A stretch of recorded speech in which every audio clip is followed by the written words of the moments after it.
여호와께서 모세에게 이르시되 아론에게 명령하기를 내 지팡이를 들어 땅에 티끌을 치라 하라. 그것이 애굽 온 땅에서 이가 되리라.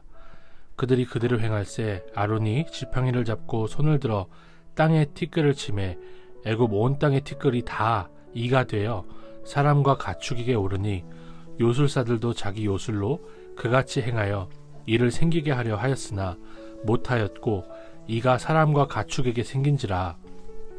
요술사가 바로에게 말하되 이는 하나님의 권능이니이다 하였으나 바로의 마음이 완악하게 되어 그들의 말을 듣지 아니하였으니 여호와의 말씀과 같더라. 여호와께서 모세에게 이르시되 아침에 일찍이 일어나 바로 앞에 서라. 그가 물 있는 곳으로 나오리니 그에게 이르기를 여호와께서 이와 같이 말씀하시기를 내 백성을 보내라. 그러면 그들이 나를 섬길 것이니라. 내가 만일 내 백성을 보내지 아니하면 내가 너와 내 신하와 내 백성과 내 집들에 파리떼를 보내리니 애굽 사람의 집집에 파리떼가 가득할 것이며 그들이 사는 땅에도 그러하리라. 그날에 나는 내 백성이 거주하는 고센 땅을 구별하여 그곳에는 파리가 없게 하리니 이로 말미암아 이 땅에서 내가 여호와인 줄을 내가 알게 될 것이라. 내가 내 백성과 내 백성 사이를 구별하리니 내일 이 표징이 있으리라 하셨다 하라 하시고 여호와께서 그와 같이 하시니 무수한 파리가 바로의 궁과 그의 신하의 집과 애굽 온 땅에 이르니 파리로 말미암아 그 땅이 황폐하였더라. 바로가 모세와 아론을 불러 이르되 너희는 가서 이 땅에서 너희 하나님께 제사를 드리라. 모세가 이르되 그리함은 부당하니이다. 우리가 우리 하나님 여호와께 제사를 드리는 것은 애굽 사람이 싫어하는 바인즉 우리가 만일 애굽 사람의 목전에서 제사를 드리면 그들이 그것을 미워하여 우리를 돌로 치지 아니하리까. 우리가 사흘길쯤 광야로 들어가서 우리 하나님 여호와께 제사를 드리되 우리에게 명령하시는 대로 하려 하나이다. 바로가 이르되 내가 너희를 보내리니 너희가 너희의 하나님 여호와께 광야에서 제사를 드릴 것이나 너무 멀리 가지는 말라. 그런즉 너희는 나를 위하여 간구하라. 모세가 이르되 내가 왕을 떠나가서 여호와께 간구하리니 내일이면 파리떼가 바로와 바로의 신하와 바로의 백성을 떠나려니와 바로는 이 백성을 보내어 여호와께 제사를 드리는 일에 다시 거짓을 행하지 마소서 하고 모세가 바로를 떠나 나와서 여호와께 간구하니 여호와께서 모세의 말대로 하시니 그 파리떼가 바로와 그의 신하와 그의 백성에게서 떠나니 하나도 남지 아니하였더라.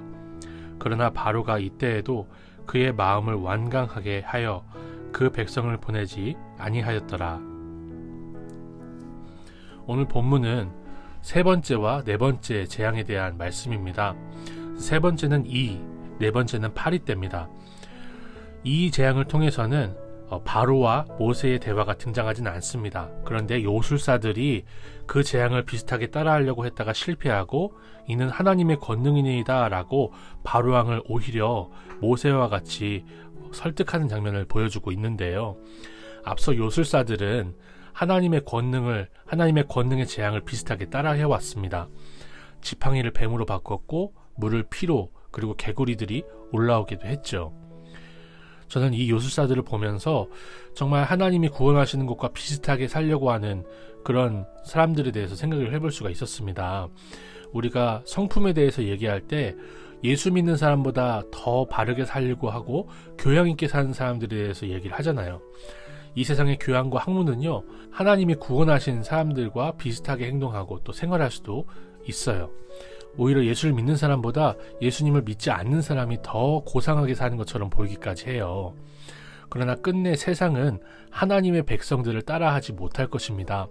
우리는 우리의 힘으로 사는 것이 아니라 하나님이 공급해 주시는 은혜로 살기 때문에 그래요.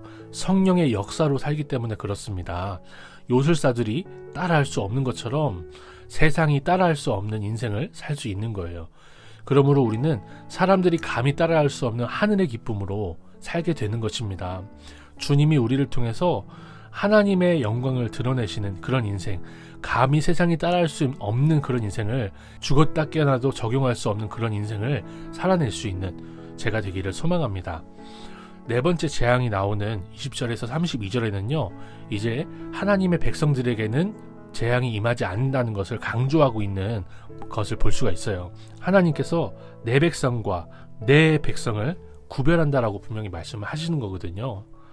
애굽 사람들이 이제 재앙 가운데서 이스라엘 백성들과 자신들이 분명히 차이가 난다는 것을 배워야 하는 것입니다.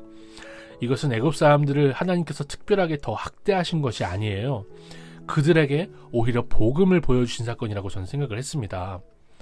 언약 안에 들어오면, 이스라엘 백성이 되면 놀라운 구원을 경험한다는 것을 눈으로 보이기까지 확실하게 보여주시는 거예요. 복음의 사건이죠. 세상 사람들은요, 모든 것을 다 가지고 있어도 우리가 주님 안에서 누리고 있는 평안을 도무지 알 수가 없을 것입니다.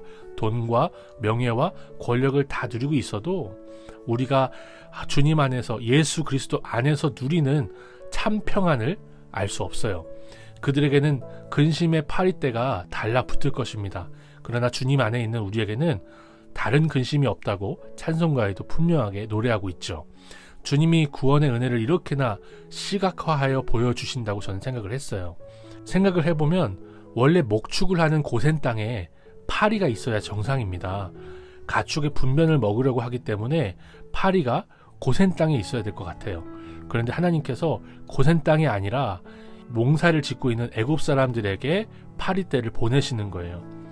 이렇게 세상 사람들에게 근심의 파리떼가 올 때 우리가 주님 안에서 참 평안을 누리는 사람으로서 복음, 정말 빼앗을 수 없는 평안을 주는 복음, 예수 그리스도의 십자가를 증거해야 될 것입니다.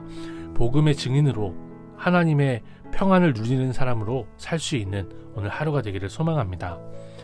하나님 아버지, 애굽의 요술사들처럼 우리가 누리는 평안과 구원의 은혜를 따라하는 이 세상 사람들에게 도무지 따라할 수 없는 평안과 기쁨을 보여줄 수 있는 우리가 되게 하옵소서. 영원한 주의 사랑 안에서 우리에게 빼앗길 수 없는 평안을 주셨으니 근심의 파리떼에 둘러싸인 자들에게 복음 안에 있는 평안을 전하는 우리의 삶이 되게 하옵소서. 예수님의 이름으로 기도드립니다. 아멘.